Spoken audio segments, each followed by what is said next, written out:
All right, we're gonna do a simple video tonight. Why am I such an idiot? Why did I pull so close? Why is my grill in the garage? Anyway, there's a lot of questions. We're gonna go around this way. So, I took a trip. I had a rental car for a week, and I had CarPlay for that week, and kind of fell in love with it, and really wanted it in my car. And I was like, I'm not paying $750 for the Beamer Tech kit. It's a cool feature to have, but it's not that important to me. Then I started doing some more research about exactly what I can do with CarPlay in my car with, using aftermarket retrofit kits. And then I started discovering, oh, this is awesome. And in the process of that, I also discovered that it's way more options than I thought as far as products. And they're not $750 like, Beamer Tech.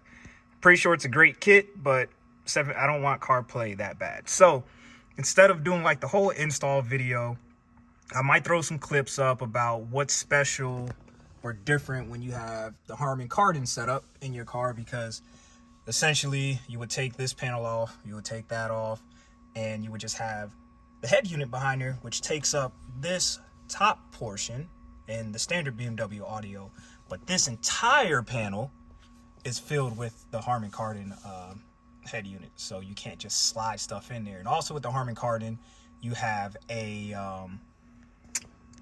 two fiber optic cables that you have to take out of the factory harness and put into the new harness. Not a big deal. Either way, the whole install with me fumbling through it took like 45 minutes. It's not hard at all. And I just positioned the MMI box above the glove box behind there. So what I want to do in this video is just walk through the functionality. So this should be from everything system off, powering on. So let's just turn the power on and see what we get. All right, so factory iDrive pops up. Oh, and since I'm using my phone right now to record this, it's probably not gonna pop up with CarPlay. So I think I might actually have to swap phones real quick. But before I do that, you can see it's set on, oh, it did pop up. So it was set on aux, and that's the only thing you have to do with the factory setup. And actually, I need to open my garage. And this is actually the first time I've had it start up and do that. Usually it starts up, I might see the factory iDrive settings for a second, and then it goes straight to this. So some of the things that I did not know about, this setup, obviously you still use your iDrive controller to control everything. And that's just with the wheel, and I thought that was my only option for this whole setup, was just using the wheel. The scroll wheel works too. Let's see if I can get both of these going together. So I did not know that. All right, so I'm actually gonna start the car up. Dang, that was loud. That was with the valves closed. Sheesh.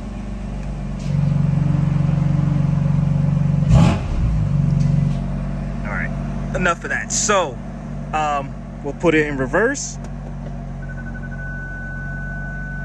Yep, works perfectly.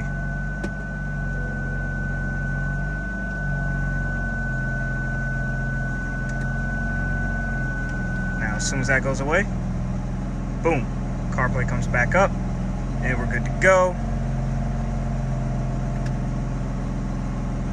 Everything just works perfectly.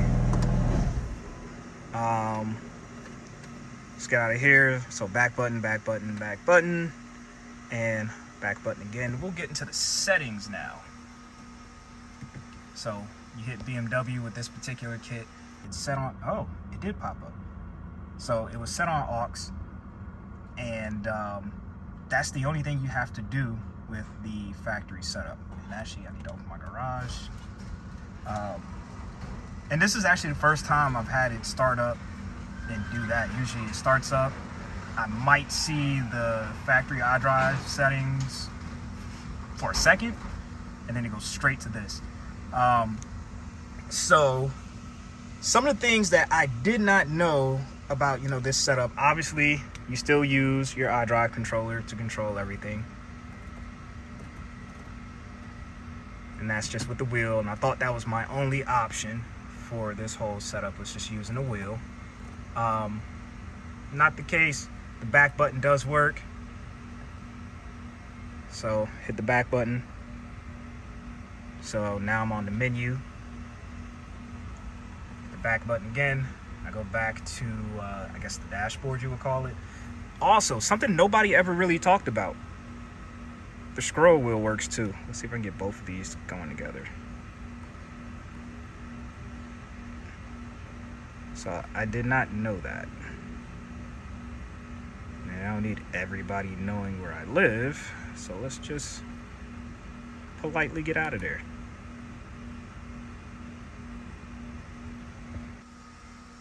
So every company has their skin or, feature set. They all pretty much provide the same things though. So this one has maybe one or two more than the other ones I've seen, because it has CarPlay and Android Auto. And then you also have AutoLink and AirPlay. So AutoLink is AirPlay for Androids. USB, I did run the USB just out of there, and it's just at the right length that it just sits there unbothered. The settings though, I'll walk you through some of the settings. So display, not a whole lot going on there. And I played around with these settings and ended up just leaving everything. I think I turned brightness up just a little bit. Yeah. There's nothing there to play with. Audio, again, I played with it. The speech volume was at like 12, so that was just a little loud. So I turned everything down to 6. So you can also increase the volume, because the MMI box does feed sound through the factory radio through the aux. So you can adjust kind of like a preamp, but then it also does have like a preamp setting in here too somewhere. But let's go back through some of this. The EQ, I think I left neutral, because if I'm not mistaken, it came defaulted to that, and it sounded fine, but I like my EQ set the way I have it set with the Harman Kardon. And actually I have the Bang & Olufsen sound profile. Loudness, that's the actual preamp. I didn't touch that. I left that. Mic echo pre-configuration default, mic volume default, all of this default. So I didn't mess with too much else in volume. Audio. Reverse, this is where you can choose your factory camera or an aftermarket one. I left that off because I'm using the factory, so everything else I left defaulted. CarPlay and Android Auto. I think the only thing I changed here was auto dark mode. That was it. Everything else is use car's Bluetooth phone. I think I'm actually gonna turn that off and see what happens, because I did get a call and it went through the BMW Bluetooth, and they could hear me talking, but I couldn't hear them. So I think I should have left that off, so it would just use CarPlay, because it popped up in CarPlay, but I couldn't hear them, but they could hear me. Other than that, didn't mess with anything there. And those are the settings. YouTube, I have yet to play with that. Audio video in, it has the RCA ends if you want to do that. I don't have anything in there, so we'll get out of that. And then exit, and that will bring you back to iDrive. And just real quick, I'll show you what I'm talking about with having Harman Kardon but Bang & Olufsen. So I coded that in. It's a different sound profile. It doesn't change any of the power settings or anything like that. It's just a different sound profile, and I prefer that over the Harman Kardon sound profile. But we'll go back here, hold down a few seconds, boom, pops back up, and all I gotta do is either hit the back button or I can scroll, just hit CarPlay, pops back up. So really the only thing that I never saw mentioned was that you can still use the wheel to select options.